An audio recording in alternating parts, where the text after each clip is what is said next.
Assalamualaikum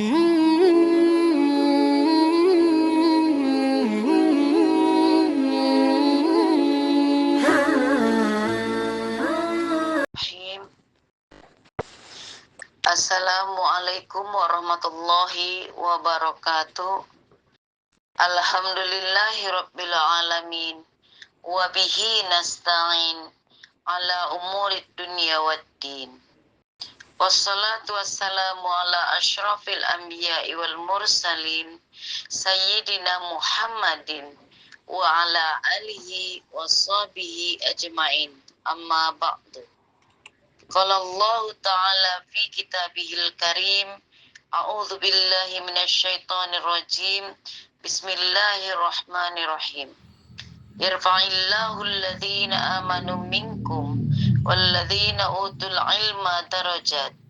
Wa qala an-nabiyyu sallallahu alaihi wasallam, talabul ilmi faridatan ala kulli muslimin. Sadaqallahul azim wa sadaqa rasuluhun nabiyul karim walhamdulillahi rabbil alamin. Yang sama-sama kita hormati Bapak Ustadz Awang Abdul Razak selaku pimpinan dan pengasuh Majelis Zikir wa Ta'lim Riyadhah Firqatul Mujahidin. Selanjutnya, Bapak-bapak, Ibu-ibu jamaah yang dirahmati Allah. Pertama-tama marilah kita mengucapkan rasa syukur kita kepada Allah Subhanahu wa Ta'ala yang telah memberikan kita nikmat sehat, nikmat iman dan Islam, sehingga pada pagi ini kita semua dapat kembali berkumpul di link majelis Talabul Ilmi yang dimuliakan Allah Subhanahu wa Ta'ala. Dan dengan segala kehendaknya kita bisa melaksanakan kegiatan pengajian rutin kita ini yang dilakukan setiap ba'da subuh.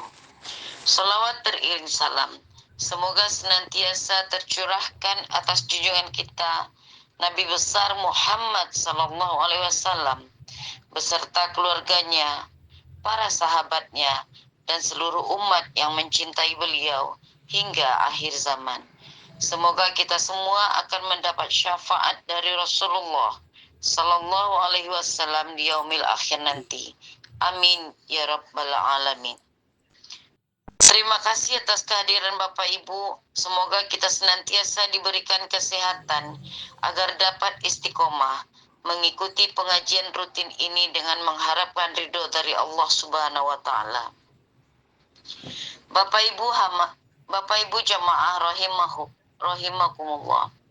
Sebagai awal acara, mari kita buka dengan membaca Ummul Quran surah Al-Fatihah agar pengajian ini dapat berjalan lancar dan dilimpahi rahmat dari Allah Subhanahu wa Ta'ala. Ala hadhihi niyah wa ala kulli niyatin salihah. Al-Fatihah. A'udzu billahi minasyaitonir rajim. Bismillahirrahmanirrahim.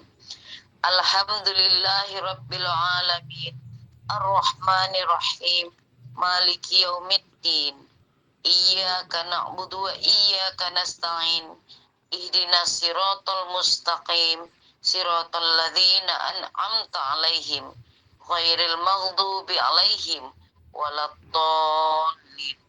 Amin. Shadaqallahul azim. Marilah kita mendengarkan mau'izatul hasanah, kajian kitab Al-Hikam Hikmah ke-108 Kamis 18 Juli 2024 yang akan disampaikan oleh guru kita Ustadz Awang Abdul Razak, sekaligus ditutup dengan doa. Berkata Imam Ahmad Ibnu Athaillah As-Sakandari rahimahullah, laisa kullu man sabata takhsisuhu kamula takhlisuhu. Tidak setiap orang yang memperoleh keistimewaan sepenuhnya terbebas dari dorongan nafsu. Kepada Bapak Ustadz, waktu dan tempat kita persilahkan. Assalamualaikum warahmatullahi wabarakatuh. Waalaikumsalam warahmatullahi wabarakatuh. Bismillahirrahmanirrahim. Alhamdulillahirrabbilalamin. Assalatu wassalamu ala asyrafil anbiya'i wal mursalin wa ala alihi wa sahbihi ajmain. Asyhadu an la ilaha illallah wahdahu la syarikalah wa asyhadu anna Muhammadan abduhu wa rasuluhu allazi la nabiyya ba'dah. Allahumma shalli wa sallim wa barik ala sayyidina Muhammad ibn Abdullah wa ala alihi wa sahbihi wa mawalah, amma ba'du. Qala Allah ta'ala fi imaminal Qur'anil Karim, a'udzu billahi minasyaitonir rajim. Bismillahirrahmanirrahim. Alam nasrah laka sadrak wa wada'na anka wizrak allazi anqadha zahrak wa rafa'na laka dzikrak. Al-ayah. Sadaqallahul maulanal azim. Wa qala Rasulullah Muhammadin sallallahu alaihi wasallam, ad-du'a'u huwa muhul ibadah. Puji beserta syukur marilah kita panjatkan kehadirat Allah Subhanahu wa taala, yang mana pada saat yang berbahagia ini kita masih dikumpulkan di dalam rangka sesudah riyadhah dilanjut dengan tholabul ilmi, rangkaian-rangkaian yang secara lahiriah mulia di sisi Allah Subhanahu wa taala. Mudah-mudahan menjadikan terbukanya pintu taubat dan diampuninya dosa kita oleh Allah Subhanahu wa taala. Amin ya Allah ya rabbal alamin. Salawat beserta salam marilah kita semoga selamanya berlimpah curah kepada baginda alam habibana wa nabiyana Muhammad sallallahu alaihi wasallam, kepada para keluarganya, para sahabat, para tabi'in, para tabi'it tabi'in wa tabi'ihim wa kulli waliyin, para ulama, mujtahidin, sampai ke kita semua. Mudah-mudahan kita mendapatkan syafaatul uzma ntar di akhirat. Amin ya Allah ya rabbal alamin. Wa ila mu'alifi hadal kitab Syekh Ibnu Athaillah As-Sakandari rahimahullah, nafa'anallahu bihi wa bi ulumihi wa bi barakati amalihi wa bi karamatihi. Sayyudillahi lahul Fatihah. A'udzu billahi minasyaitonir rajim. Bismillahirrahmanirrahim. Alhamdulillahi rabbil alamin. Ar-Rahmanir-Rahim. Maliki yaumiddin. Iyyaka na'budu wa iyyaka nasta'in. Ihdinas siratal mustaqim. Siratal ladzina an'amta 'alaihim ghairil maghdubi 'alaihim waladdallin. Rabbighfir lana amin. Bismillahirrahmanirrahim. Hikmah yang ke-108. Berkata pengarang kitab, laisa kullu man sabata takhsisuhu kamula takhlisuhu. Laisa kullu man sabata takhsisuhu, bukanlah setiap-tiap orang yang memperoleh keistimewaan sepenuhnya selamat. Kamula takhlisuhu, selamat dari dorongan-dorongan nafsu. Sekali lagi, bukanlah tiap-tiap orang yang memperoleh keistimewaan sepenuhnya selamat dari dorongan nafsu. Maksudnya, di dalam hikmah yang ke-108 ini, musannif kitab, pengarang kitab berkata, laisa kullu man yuhassasu bil karamati zahirah. Tidaklah tiap-tiap orang yang ditentukan mendapatkan keistimewaan yang dohir, karomat yang dohir. Katoyil ardi, seperti ia bisa melipat bumi. Melipat bumi itu yang di hikmah yang lalu sudah ada kan dibahas. Seperti dari Bandung ke Surabaya normal di jalan pakai kendaraan misalkan 12 jam misalkan. Dengan Toyul Ardi ini dia bisa dari Bandung ke Jakarta, dari Bandung ke Surabaya bisa dengan waktu 2 detik. Jadi melipat bumi. Yang jauh jadi dekat. Ini kan keistimewaan.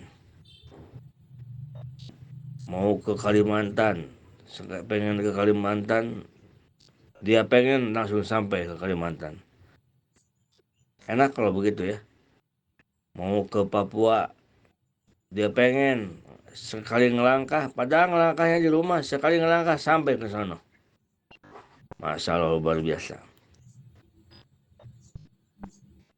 Wa toironin pil hawa, dan seperti diberikan karomah kemuliaan bisa terbang di awang-awang. Nah, Pak Awang bisa terbang di atas, terbang bisa terbang, orang bisa terbang, kan yang bisa terbang burung, ini orang bisa terbang, dapat karomah nih. Wal masih alal ma'i, atau bisa berjalan di atas air, bisa berjalan. Wal kasbi, dan bisa terbuka. Wa itla'il ghaib, dan bisa melihat yang gaib, bisa membaca hati seseorang, bisa melihat isi hati. Wa tijabati doa, dan diijabah doanya. Asal dia megang yang sakit dia pegang langsung sehat. Semuanya keajaiban ia dapatkan. Semuanya keanehan dia dapatkan. Banyak keajaiban. Nah, begitu Bapak Ibu sekalian. Jadi orang-orang yang begitu saliman minal apati kamuraati hududin nafsi wa sukunin ilal asbab. Nah, jadi laisa kullu man yuhassasu bil karamati dohiroh saliman minal apati. Begitu maksudnya kalau disambungkan dari yang tadi. Jadi bukan orang-orang yang mendapatkan keistimewaan seperti dia bisa menghilang, dia bisa berjalan di atas air, dia bisa melipat bumi. Orang-orang yang seperti itu bukan berarti dia itu selamat hatinya dari penyakit. Jadi bukan berarti orang saking udah suci, saking sucinya orang, dia ingin kemanapun Allah mudahkan. Ingin ke ingin ke Arab, nyampe langsung. Bahkan aneh, di Indonesia dia ada, sedang pengajian, di Arab dia sedang tawaf. Nah, jadi dikatakan oleh musannif kitab oleh Syekh Ibnu Athaillah, bukan menandakan selamat hatinya dari penyakit, seperti menjaga bagian nafsu. Jadi bukan berarti orang sudah bersih banget, bukan menandakan begitu. Yang ada keajaiban itu bukan menandakan orangnya sudah bersih. Terkadang orang awam menyangkanya kan, karena dia udah bersih hatinya, udah sangat bersih. Nah, lalu setiap keajaiban ia dapatkan. Nah, jadi dia belum selamat, belum bisa menjaga bagian nafsunya. Tetap aja dia juga kalau wirid ingin surga, wirid ingin bidadari surga. Nah itu kan afat. Itu afat itu adalah kecelakaan.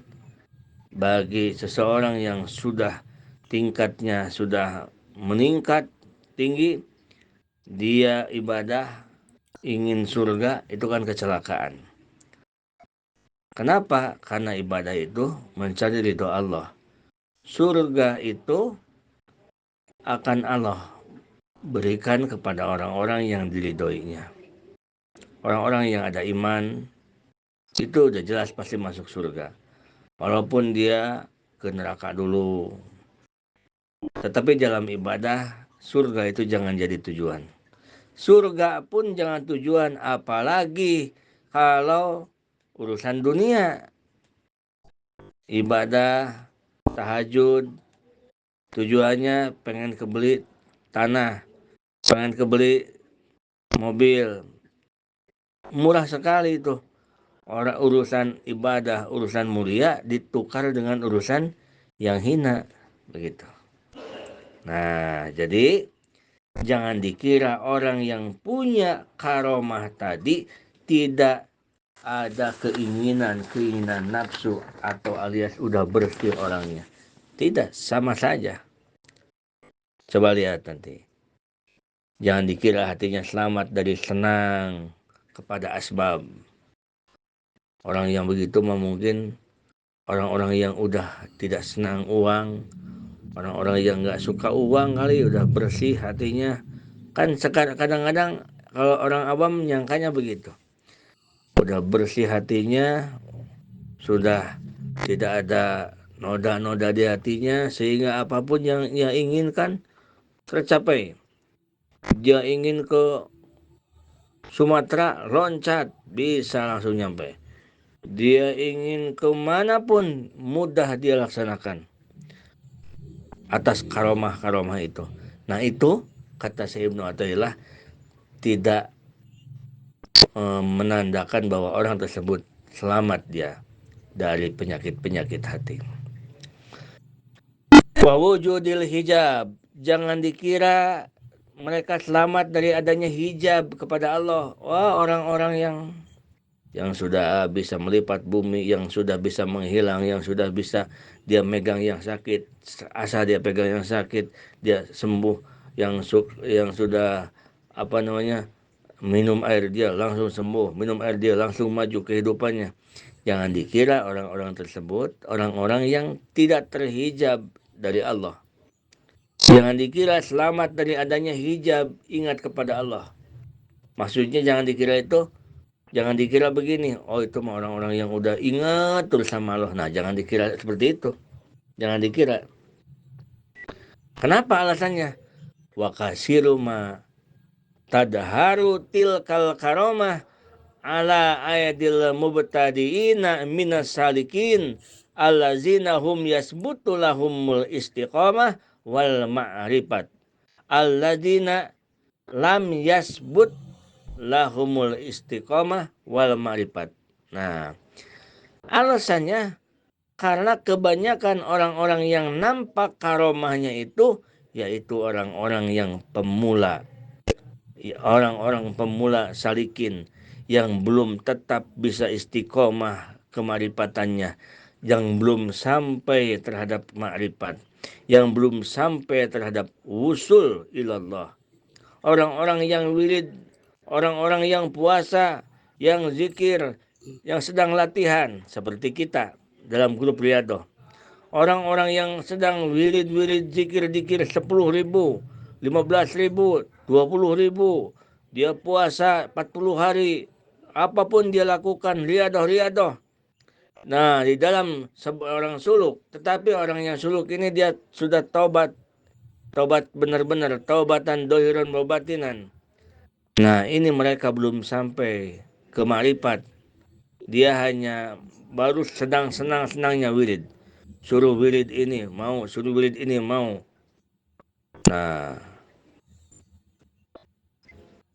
ternyata Allah terkadang berikan karomah. Berikan karomat. Ternyata Allah berikan karomat. Habis baca Yasin 41 kali. Semalam 41 kali. 1 kali duduk 4 jam baca Yasin. Selama 40 malam. Allah berikan karomat. Tiba-tiba dia megang daun kepepet, minta uang, jadi uang. Tiba-tiba dia megang orang sakit, sembuh.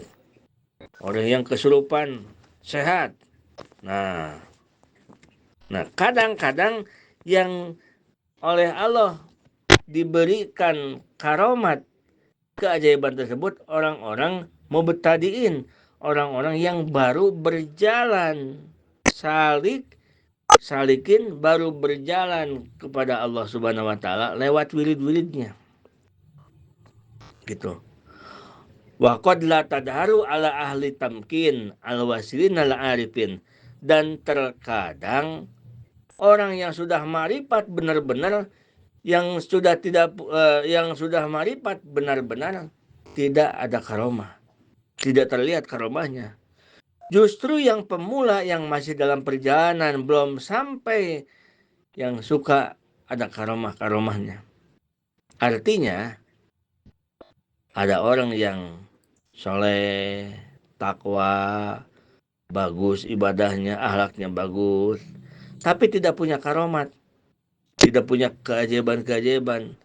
Jangan dianggap rendah. Itu orang jangan dianggap rendah. Dan ada orang yang biasa-biasa, baru belajar wirid-wirid, baru puasa-puasa, belum nyampe 3 tahun, baru belajar lewat di bawah bimbingan guru, baru belajar riyadhah. Sudah punya karomat, sudah diberikan keajaiban oleh Allah. Tiba-tiba ada keanehan, keajaiban. Jangan dianggap lebih tinggi kedudukannya daripada tadi orang yang sudah ma'rifat kepada Allah. Karena memang demikian seringnya Allah memberikan karomat, memberikan keajaiban kepada orang-orang yang belum sampai kepada Allah, orang-orang yang sedang berjalan. Seperti orang yang dari Surabaya mau ke Jakarta. Nah, bagi orang-orang yang sedang dalam perjalanan di Semarang, di Jogja. Nah, kalau perjalanan nih, contoh perjalanan. Disitulah banyak hiburan-hiburan. Bagi orang-orang yang sedang dalam perjalanan. Kalau orang yang sudah sampai ke Jakarta, apalagi kalau orang yang pulang dari Jakarta, itu kadang-kadang oleh Allah dikasih hiburan, kadang-kadang tidak dikasih hiburan. Nah, hiburan itu maksudnya bukan itu maksudnya, tujuannya, cuman mencontohkan itu, hanya mencontohkan saja. Nah,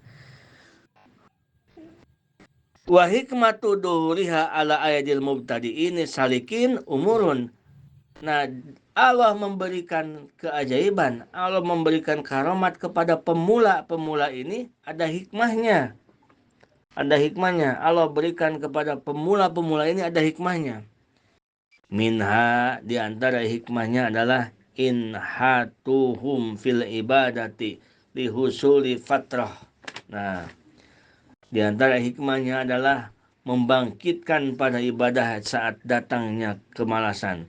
Terkadang karena wiridnya banyak, si murid ini wirid 20.000 sholawat, wirid ayat kursi 1.000, wirid ya hayu ya qayyum 10.000, wirid ini wirid itu, masya Allah. Terkadang terkadang datang malas, datang jenuh. Nah, murid ini wiridnya banyak sekali. Nah, terkadang dia bosan. Maka Allah berikan karomat. Maka Allah berikan keajaiban supaya ia bergairah, kembali semangat lagi si murid tersebut. Allah berikan keajaiban supaya semangat. Satu, itu umurun hikmahnya. Wa minha ihtibarun lahum hal yakifuna maha payuhjabun. Yang selanjutnya, adanya karomat itu adalah ujian. Allah menguji hamba tersebut. Seorang murid yang dia selalu wirid sholawat sekian ribu, wirid ini sekian ribu. Lalu Allah datangkan karomat, Allah datangkan keistimewaan. Kalau yang tadi kan Allah datangkan keistimewaan karena untuk supaya semangat karena udah lemah, udah nggak semangat. Nah kalau yang ini mah wa minha ihtibarun lahum hal yakifuna ma'aha payuhjabun. Kalau yang ini mah Allah mendatangkan karomat, Allah mendatangkan keajaiban itu menguji orang tersebut.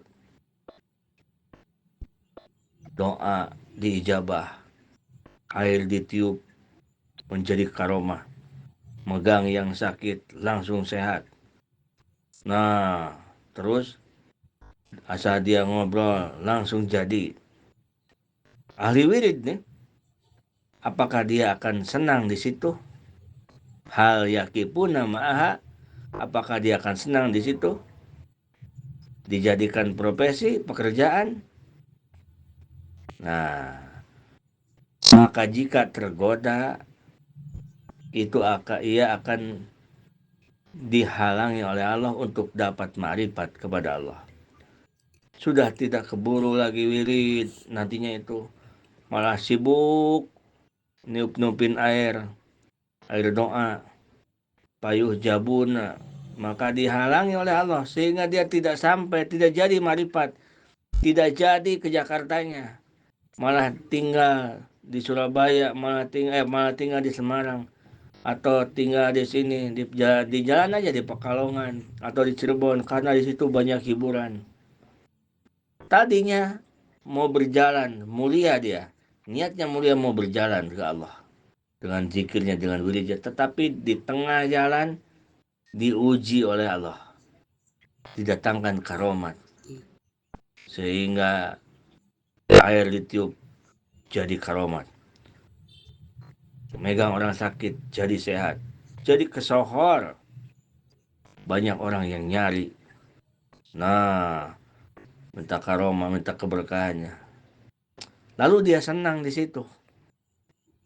Jadi disimpulkan, orang-orang yang selalu didatangi dengan orang-orang itu untuk mencari wasilah, memohon doa ke kiai atau ke siapa saja, ke ustadz atau siapapun itu, orang pintar itu terbagi dua.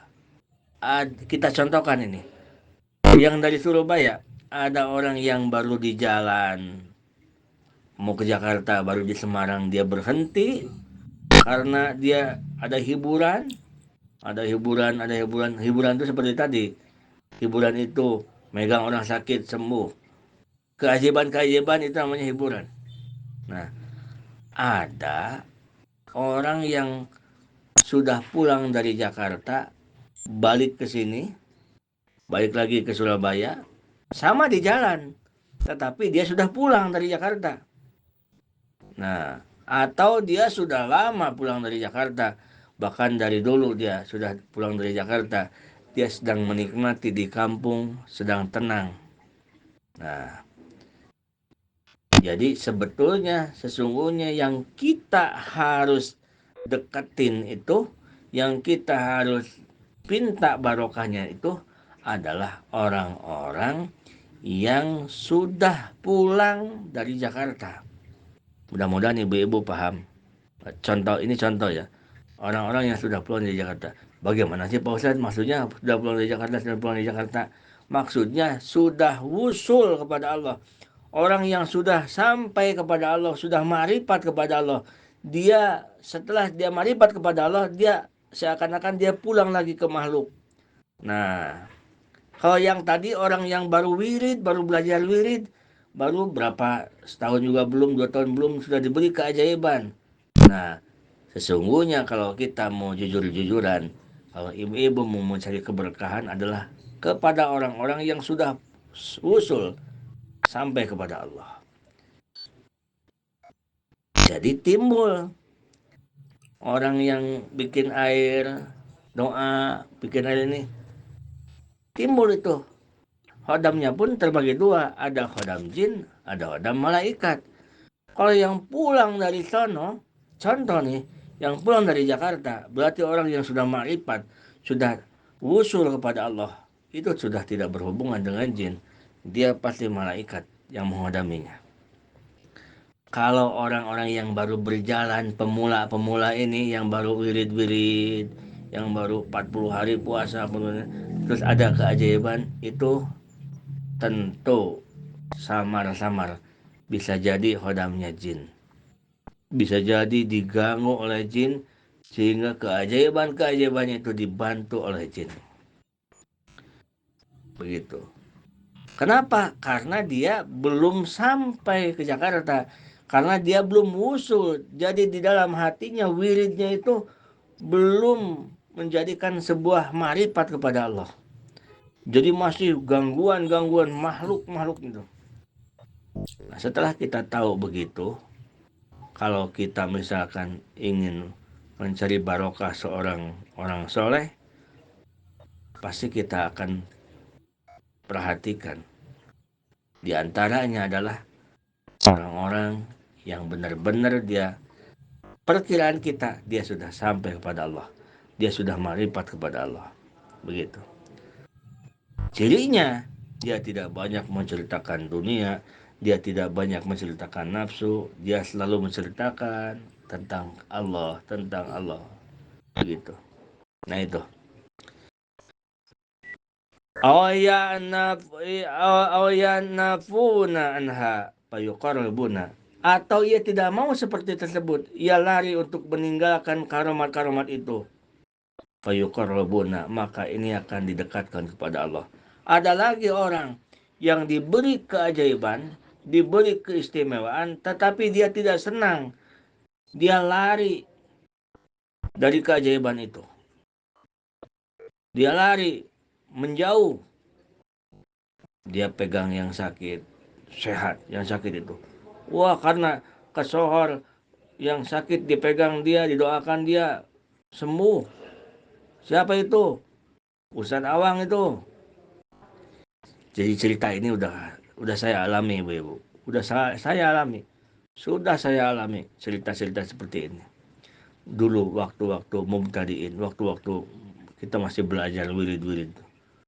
Puasa 6 bulan, puasa setahun. Sampai yang aneh-aneh pun, yang aneh, yang dari mana ini orang.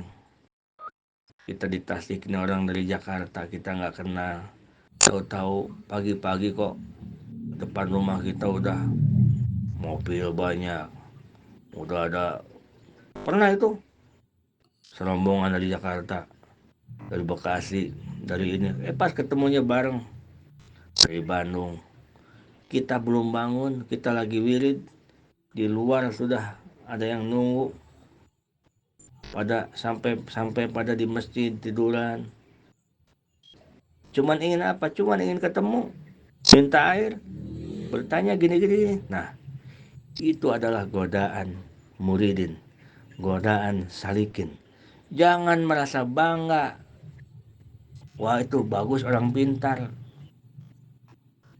Nah, kita kan karena orang awam begitu kita nyangkanya. Jadi kalau orang yang didatengin orang dan itu, jadi nggak bagus Pak Ustadz. Bukan nggak bagus, tetapi lihat sisi keilmuan, sisi umurnya. Karena seperti hal-hal yang barusan itu sudah dialami oleh Pak Ustadz. Sudah dialami. Jadi ada orang yang dia itu diberi keajaiban, keanehan oleh Allah, tetapi dia belum sampai kepada ma'rifat, belum sampai dia wusul kepada Allah. Ada orang-orang yang diberi karomah, diberi keajaiban sampai dari dunia datang ke beliau, tetapi beliau adalah seorang orang mulia yang ma'rifat, yang wusul kepada Allah. Nah itulah, seperti guru-guru Toriko, seperti pengarsa Abah Anom, dari mancanegara datang. Nah itu bukan orang-orang yang lagi dari Surabaya ke Jakarta, bukan orang-orang yang sedang di Jogja itu pengarsa Abah seperti orang yang ke Jakarta sudah pulang dari Jakarta, sudah tenang di Surabaya lagi, Maksudnya dia sudah wusul kepada Allah Subhanahu wa taala. Sehingga bisa dibedakan ibu-ibu, bisa dibedakan.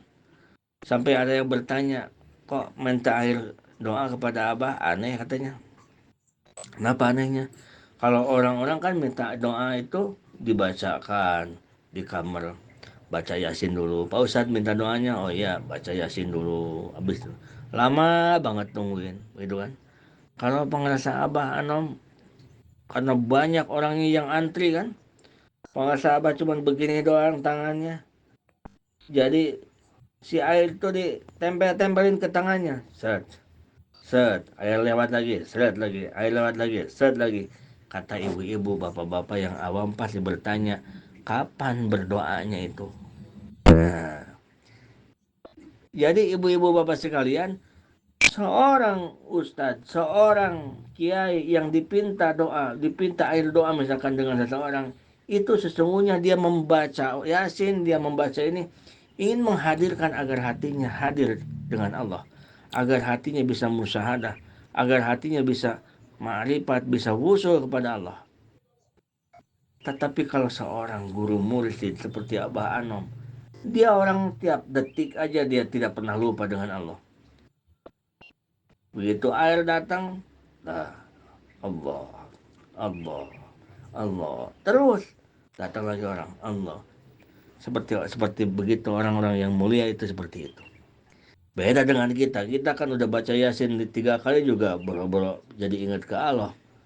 Jadi kalau kita mah barokahnya baca Yasin Yasin yang kita baca, kalau para waliullah, para guru-guru mursyid itu benar-benar sudah barokah. Jasadnya pun barokah, bersentuhan dengan orang-orang mulia, orang-orang kekasih Allah, barokah bersentuhannya pun karena bersentuhan dengan hati yang selalu zikrullah, zikir kepada Allah Subhanahu wa taala. Sampai tanah pun ridho diinjak. Sampai ada kursi didudukin pun ridho. Sampai rumah dipakai tinggal pun ridho. Sendal yang dipakai pun ridho. Pakaian yang dipakai pun ridho oleh orang yang selalu hatinya zikrullah, zikir kepada Allah Subhanahu wa taala. Menawarkan, seluruhnya menawarkan. Karena dunia ini ditawarkan dan dunia ini adalah sesungguhnya adalah milik orang yang menjadi hamba Allah sebenarnya. Jadi kalau dunia ini didapatkan oleh orang-orang kafir munafik, orang-orang yang jauh dari agama, ada banyak dunianya, itu sebetulnya salah alamat. Maksud salah alamat itu bukan itu aslinya, tetapi aslinya dunia ini adalah untuk orang-orang yang menghambakan benar-benar kepada Allah Subhanahu wa taala. Yang selanjutnya, hikmah dari seorang pemula suka diberikan keajaiban. Wa minha ziyadatu yakinihim fi sulukihim, untuk menambah keyakinan dalam suluknya. Supaya si murid ini yakin, oh benar ya, dikasih oleh Allah keajaiban 2 detik, 3 detik. Duh, kaget. Kayak kita kok melayang kemana ini? Nah, seperti itu. Karomat itu seperti itu. Nah, itu untuk menambahkan keyakinan bahwa ternyata benar Allah itu Maha Kuasa. Sedetik pun kita kalau Allah kehendaki bisa sampai kemanapun. Ke langit pun bisa sampai sedetik pun, untuk menambahkan keyakinan kita. Wa min hajadatu yakini ghairihim liyata'allama minhum wa yantafi'a bihim. Dan sebagian lagi adalah untuk menambah keyakinan kepada orang lain agar menuntut ilmu kepadanya dan mengambil manfaat dari ilmu-ilmunya. Nah, ini karomat-karomat kepada guru-guru mursyid. Terkadang guru-guru mursyid terlihat karomahnya. Terkadang guru-guru mursyid terlihat karomahnya. Pengarsa Sehuna, ada seorang guru mursyid Sehuna, di habis pengajian ternyata dia lupa tidak ngisi bensin habis. Pas ditanya jauh kemana-mana, tengah-tengah sawah, jauh kemana-mana. Nah, Lalu ditanya oleh kiainya. Kata kiai, itu lihat bensinnya. Tidak apa-apa kiai. Bensinnya ada nggak? Dilihat. Kering kiai. Sedikit pun tidak ada bensinnya. Oh begitu. Langsung si santrinya suruh ngambil. Santrinya suruh ngambil air. Air itu susukan. Di dekat sawah kan ada susukan. Kita ambil air. Santrinya bingung. Ini kok suruh ngambil air mau ngapain? Nurut aja dia. Habis begitu kata kiainya, tuangin ke situ. Ke tempat bensin. Dituangin. Nyalain mobilnya. Nyala. Masya Allah. Nah, terkadang karomah itu diperlihatkan. Nah, untuk apa? Terdengarlah dengan orang-orang yang lain. Nah, adalah orang-orang yang lain itu ingin belajar kepada dia dan ingin mengharap manfaat ilmu-ilmunya dan ingin ikut belajar usul kepadanya. Itulah cara-cara dakwah para wali-wali, para kiai-kiai kita di zaman dahulu dan zaman sekarang pun masih ada zaman sekarang pun. Itu juga kejadian masih zaman saya waktu di pesantren itu dulu. Adapun karomah yang besar, nah bapak-bapak ibu sekalian, jadi al-karomatul udma allati la yuhassasu biha ila ahlil tamkin al-arifuna hiyal istiqomatut tamah. Yang tadi itu karomah mulia, tetapi kebanyakan karomat-karomat itu diberikan kepada orang-orang yang sedang dalam perjalanan, pemula-pemula. Tadi sudah dikasih tahu kan hikmahnya. Satu, supaya kalau dia malas ada semangat lagi dia ibadah. Terus yang kedua, Allah menguji apakah dia akan diam di situ. Kalau diam di situ jadi dukun. Udah. Mau ustadz mau apa, kalau diam di situ senang di situ jadi dukun udah. Gitu. Ibu-ibu, bapak-bapak, ini mohon maaf. Kalau ibu-ibu tukang liadong ikut Pak Ustadz nih. Ternyata satu saat ada keajaiban-keajaiban. Kalau senang di situ jadi dukun, dijamin jadi dukun. Gitu. Karena apa? Karena akan terhalang sampai menjadi usulnya itu terhalang. Kita itu tidak akan mau maju terus ke Jakarta, akan senang di Yogyakarta. Dijadikan profesi, dijadikan pencaharian. Niupin air jadi uang, disuruh wirid jadi uang, disuruh ini jadi uang, jadi dukun udah. Walaupun ustaz juga, walaupun kiai, apa ibu-ibu. Makanya kalau mau jadi dukun itu mudah sebetulnya. Wirid aja, gini, jadi udah begitu. Nah, karena apa? Karena dia berhenti di tengah jalan, karena salah jalan. Yang seharusnya dia itu terus sampai ke hadrat Allah. Nanti kalau Allah takdirkan dia seorang jadi penolong orang lain dengan doanya, dengan ininya, tidak apa-apa kalau memang Allah takdirkan itu. Tetapi setelah dia wusul kepada Allah, setelah dia sampai kepada Allah. Nah, bagaimana cara merasakan sampai dan tidaknya? Tentunya ukurannya adalah ilmu. Tentunya ukurannya ilmu. Walaupun yang menyampaikannya Allah, tetapi kalau kita tidak ada ilmunya, kita bahasa wasilitnya juga nggak tahu, bagaimana mau merasakan sampainya. Jadi pertama itu adalah tetap ilmu.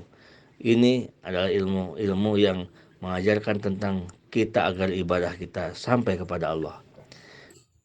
Mudahnya beginilah sampai kepada Allah itu. Sampai kepada Allah itu mudahnya. Kalau misalkan kita sholat, sampai kepada Allah itu kita sholat nih sudah yakin ini sholat, keinginan sholat dari Allah, yang memampukan sholatnya Allah, yang menggerakkan diri saya bersolat ini Allah. Kita sedekah nyampe kepada Allah. Maksudnya bagaimana nyampe kepada Allah itu? Ini rizki yang saya sedekahkan ini milik Allah, dari Allah. Lalu kita diinginkan oleh Allah bersedekah, lalu kita dimampukan oleh Allah bersedekah, lalu tujuannya kita sedekah pun mencari ridho Allah. Namanya sampai kepada Allah. Nah, untuk begitu itu susah. perlu ada tahapan-tahapan riadoh, melatih hawa nafsu kita. Nah, keajaiban-keajaiban seperti berjalan di atas air, keajaiban-keajaiban seperti menghilang atau melangkah, melipat bumi, itu adalah karomah kecil. Itu karomah kecil. Lalu bagaimana karomah yang besar?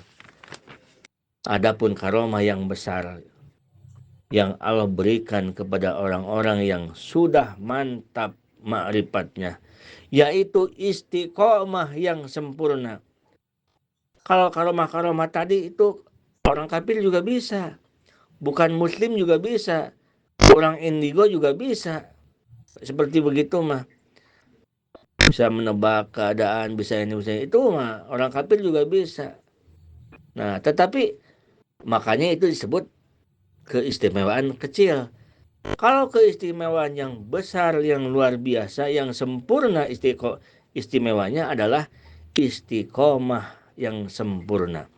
Istiqomah dalam ma'rifat kepada Allah, istiqomah dalam ibadah kepada Allah. Itulah karomah yang besar.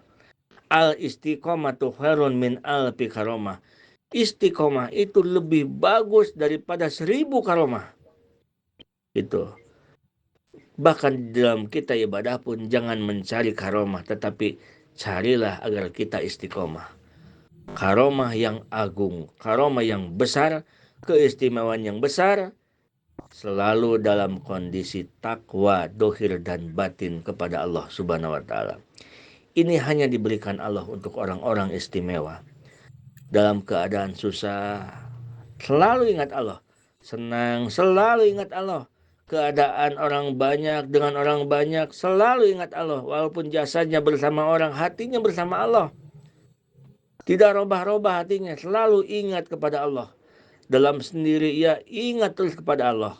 Nah, itulah karomah yang agung, karomah yang besar, keistimewaan yang besar.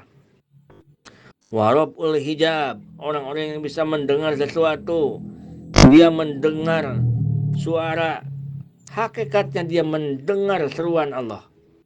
Nah, itu karomah. Dia melihat sesuatu, hakikatnya ia melihat perintahan Allah. Dia lagi jalan, melihat orang fakir miskin sedang duduk aja.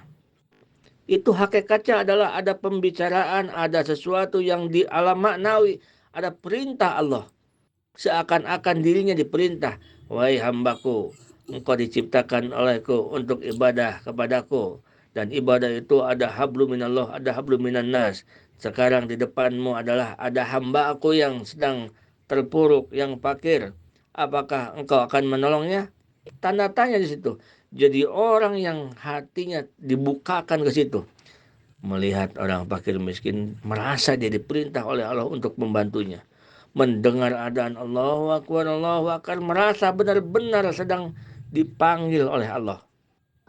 Nah, itulah karomah, kemuliaan yang agung yang luar biasa. Inilah karomah yang agung, karomatul adim. Nah, jadi Bapak-bapak Ibu sekalian, jangan ingin karomah kecil. Jangan ingin memegang kertas jadi uang. Jangan mencari-cari keajaiban karomah, datang uang pakai kresek. Jangan seperti itu kecil.